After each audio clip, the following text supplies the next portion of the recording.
이 대표가 이번에는 상속세 완화를 제안하고 나섰습니다. 하지만 당장 재계에서는 핵심은 빠져있다 이런 지적이 나왔고요. 여당에서는 가짜 우클릭이다.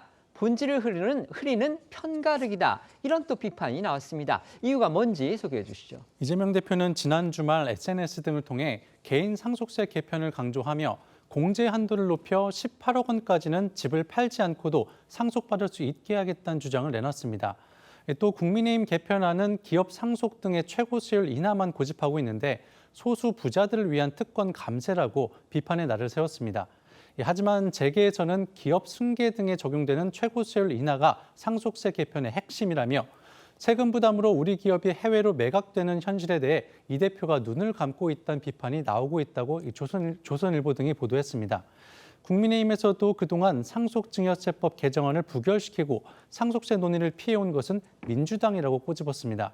그러면서 이 대표가 기업을 위한 합리적 세제 개편을 부자 감세라고 편가르게 하면서 가짜 우클릭 행보를 하고 있다는 비판도 덧붙였습니다.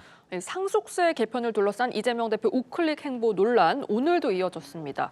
이 대표는 민주당은 원래 경제 중심 정당이다. 세상이 바뀌었는데 안 변하면 바보 아니냐며 목소리를 높였습니다. 오늘 나온 이재명 대표 목소리부터 들어보겠습니다. 감세를 해주자는 게 아니고 사실은 증세를 막자는 겁니다. 실질적으로 평등하게 만들자. 이런 걸 놓고 국민의힘이 민주당이 무슨 우클릭을 했느니 자꾸 무슨 변화를 하느니 그런 얘기를 합니다. 세상이 바뀌고 상황이 바뀌었는데도 변하지 않으면 그런 거를 바보라 그럽니다.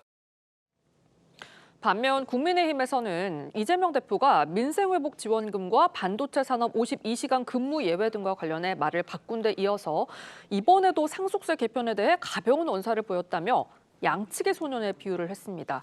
다만 상속세 개편에 대한 디테일 차이가 있지만 이 대표가 상속세 완화가 필요하다는 의지를 밝힌 것에 대해서는 환영하며 협상에 임할 여지도 보였습니다. 국민의힘에서 나온 목소리도 들어보시죠.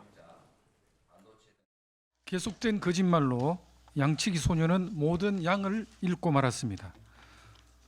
최근 이재명 대표가 연이은 거짓말로 양측의 대표가 되는 것은 아니냐는 우려가 나오고 있습니다.